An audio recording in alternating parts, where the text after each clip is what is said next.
জয় রাম, জয় গুরু। নমস্কার। গল্প কথায় রাম ঠাকুর চ্যানেলে সব বন্ধুদের স্বাগতম।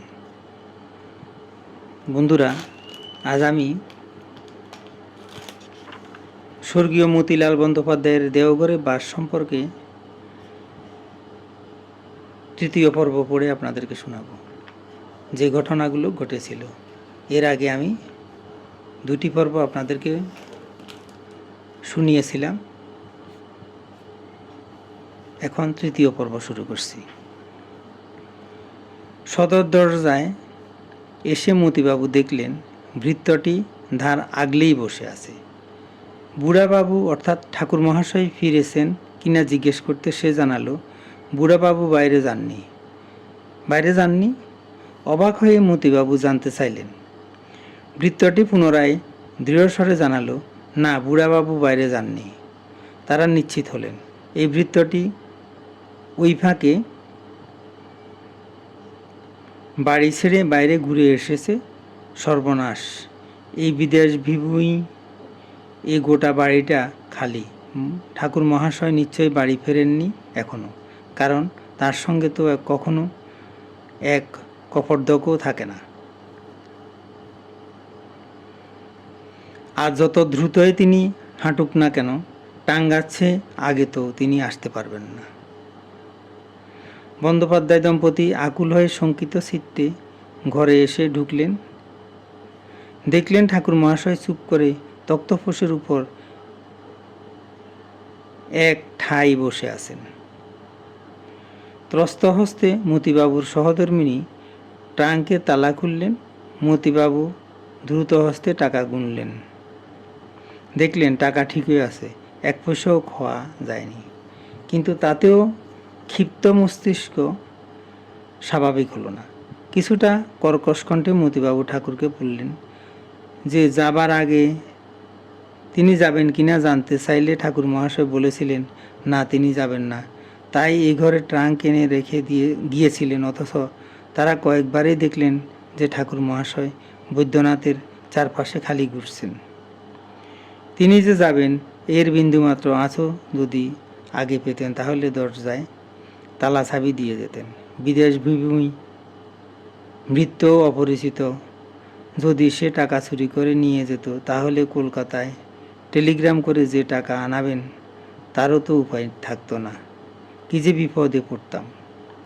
মতিবাবুর সহধর্মিণীও স্বামীর সঙ্গে তাল রেখে মাঝে মাঝে ফোড়ন কাটছিলেন।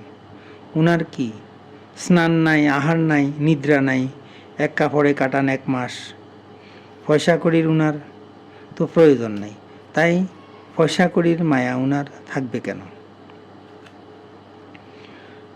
সখেদে ক্ষিপ্ত প্রায় হয়ে মতিবাবু আরও অনেক কথা ঠাকুর মহাশয়কে বললেন।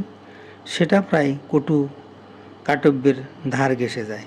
ঠাকুর মহাশয় কিন্তু স্থির, অচঞ্চল, মুখমণ্ডল ভাবলেশহীন, অজস্র বাক্যবান বর্ষিত হলেও ঠাকুর মহাশয় এতক্ষণ কোনো প্রতিবাদ করেননি। সহসা তাহার মুখ থেকে উচ্চারিত হলো, না গেলে দেখতেন কি? উচ্চারণ হওয়ার সঙ্গে সঙ্গে বন্দ্যোপাধ্যায় দম্পতির এতক্ষণের উষ্ণ মস্তিষ্ক শীতল হয়ে এলো।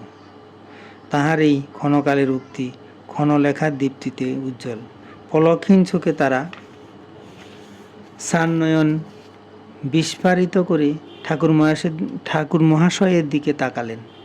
মতিবাবুর মুখ থেকে স্বতঃস্ফূর্ত হয়ে উচ্চারিত হলো, বার কয়েক, না গেলে দেখতেন কি? না গেলে দেখতেন কি? না গেলে দেখতেন কি? ছোট কথাটি ঠাকুর মহাশয় উচ্চারণ করেছিলেন, কিন্তু মতিবাবুর মনে হলো 10 দিগবধূ যেন ঝনঝন ঝনাত শব্দে 10 দিগন্তের ধার উন্মোচিত করে দিলেন। সেই আলোকধারায় ঠাকুর মহাশয়কে তারা নতুন করে চিনতে পারলেন। নয়নভরে বন্দ্যোপাধ্যায় দম্পতির বাড়িধারার প্রস্রবণ নামল।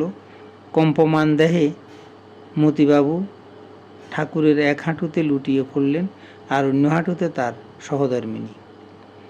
ধীরে, অতি ধীরে ঠাকুর মহাশয় বন্দ্যোপাধ্যায় দম্পতির শিরে 2খানা হাত রেখে স্নেহভরা কণ্ঠে বললেন, উঠেন, এখন পর্যন্ত তো কিছু খান নাই? বেলা তো অনেক হইছে, যান প্রসাদ পান গিয়া। বন্ধুরা, তৃতীয় পর্ব অর্থাৎ শেষ পর্ব এখন এখানে শেষ করলাম। বন্ধুরা, এখন আমি শ্রী শ্রী ঠাকুরের বেদবাণী থেকে দু একটি বাণী পাঠ করে আপনাদেরকে শোনাচ্ছি। বন্ধুরা, ঠাকুর বলেছেন,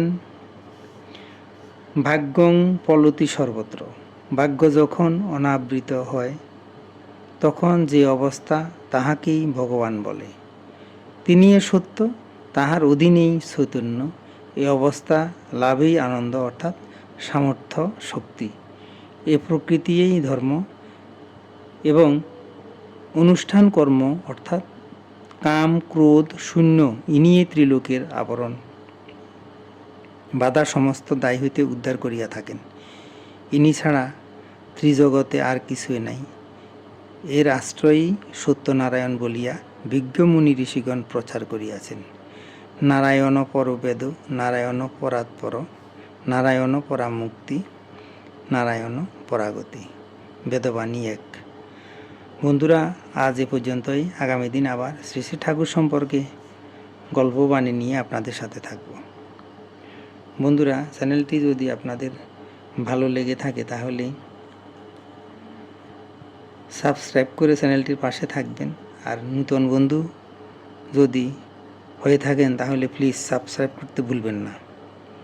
আর বেশি বেশি করে লাইক, শেয়ার, কমেন্ট করবেন। ধন্যবাদ, ভালো থাকবেন। জয় গোবিন্দ, গুরু কৃপাই কেবলম।